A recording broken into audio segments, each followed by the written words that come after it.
allow me to reintroduce myself. My name is Rockin. So I recently went ahead and purchased an external microphone for my main camera that I use, the Sony HX50V. I like this camera a lot. I've had it for about 4 years now, but it's compact, it takes a decent video, excellent pictures, and I love the reach on the thing. It's got a 30x optical zoom. I didn't have a whole lot of options when it came to microphones because it doesn't have a microphone input, but it does have what is called a multi-interface shoe. This is a Sony thing, but it allows me 2 options, I believe. There's 2 microphones sold by Sony that can utilize this multi-interface shoe, and what you do is you just plug it right into there, and then it powers off the camera and gives you an external microphone. Now the microphone that I bought is the ECM-GZ1M.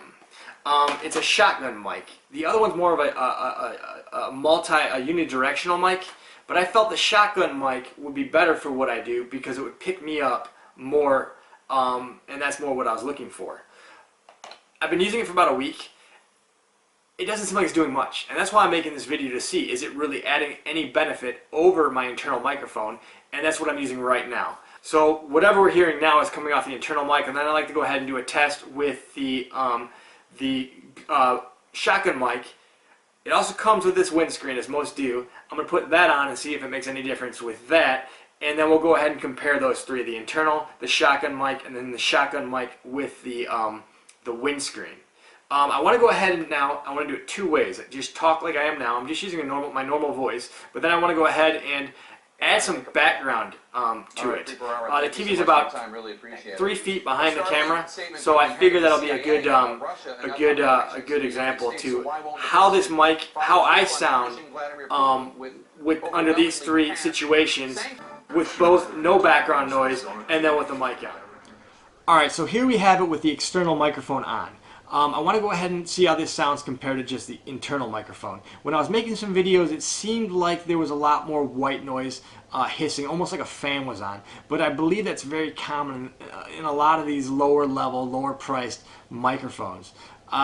So we'll go ahead and compare that, but I want to do a side-by-side test to see if I can get a better idea that way. So this is without the windscreen on. One thing I want to do too before I go to the windscreen, I want to put it in manual. Right now it's in auto. That might be making a difference. I'm not sure. So we'll put it in auto next, see if that makes any difference. But right now, let's go ahead and put the background sound on. It's at the same volume as the last test with the internal microphone, and we'll go ahead and see if that makes any difference. It should block out the TV sound a little bit more, which might make it sound like I'm a little louder. I'm not really sure, but we'll go ahead and check it out and see if this is really doing much or not. So I'm running out of things to say. So let's go ahead and go right into manual. Alright, here we are. Shotgun microphone is on, but we're in manual. I'm actually curious to see how the video quality looks compared to auto. But I'm not sure if this makes any bit of difference or not. It doesn't really say much on instructions. It just, you would think with all these I'd get something, but I really don't. It's just kind of a plug and play kind of thing. So I'm not sure if this sounds any better. We'll go ahead and do the background noise test.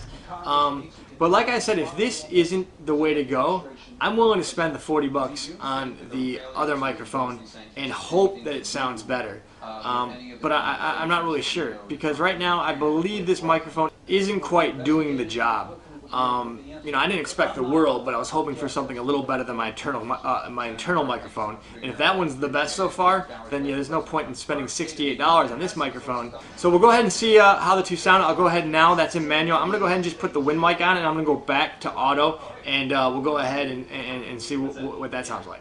Alright, here we are, final test. We have the external microphone on, we have the windscreen on, we're back in auto. Let's go ahead and see how this sounds compared to our other 2 or 3 tests. I'll go ahead real quick too and throw it in manual. Should I? I might. But we'll go ahead and do a background noise check and see how this sounds in comparison to the other 2, 3, 4, whatever we did. And I don't know, I don't know. I mean, if it does sound better, I'd love to keep this microphone. I like it. It's cheaper. I like the way it looks. I just want a little something better to bring out the clarity in my videos.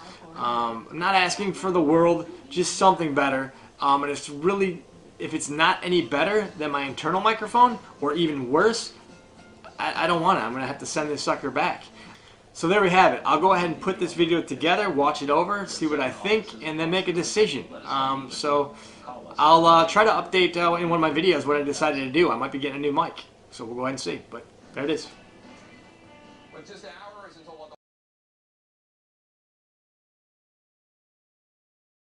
So whatever we're hearing now is coming off the internal mic, and then I like to go ahead and do a test with the shotgun mic. Alright, so here we have it with the external microphone on. I want to go ahead and see how this sounds compared to just the internal microphone. We have the external microphone on, we have the windscreen on, we're back in auto. Let's go ahead and see how this sounds compared to our other 2 or 3 tests. So whatever we're hearing now is coming off the internal mic, and then I like to go ahead and do a test with the shotgun mic. Alright, so here we have it with the external microphone on. I want to go ahead and see how this sounds compared to just the internal microphone. We have the external microphone on, we have the windscreen on, we're back in auto. Let's go ahead and see how this sounds compared to our other 2 or 3 tests. The TV is about 3 feet behind the camera, so I figure that'll be a good example to the background sound on. It's at the same volume as the last test with the internal microphone, and we'll go ahead and see if that makes any difference, and see how this sounds in comparison to the other 2, 3, 4, whatever we did, and the TV is about 3 feet behind the camera, so I figure that'll be a good example to the background sound on. It's at the same volume as the last test with the internal microphone, and we'll go ahead and see if that makes any difference, and see how this sounds in comparison to the other 2, 3, 4, whatever we did, and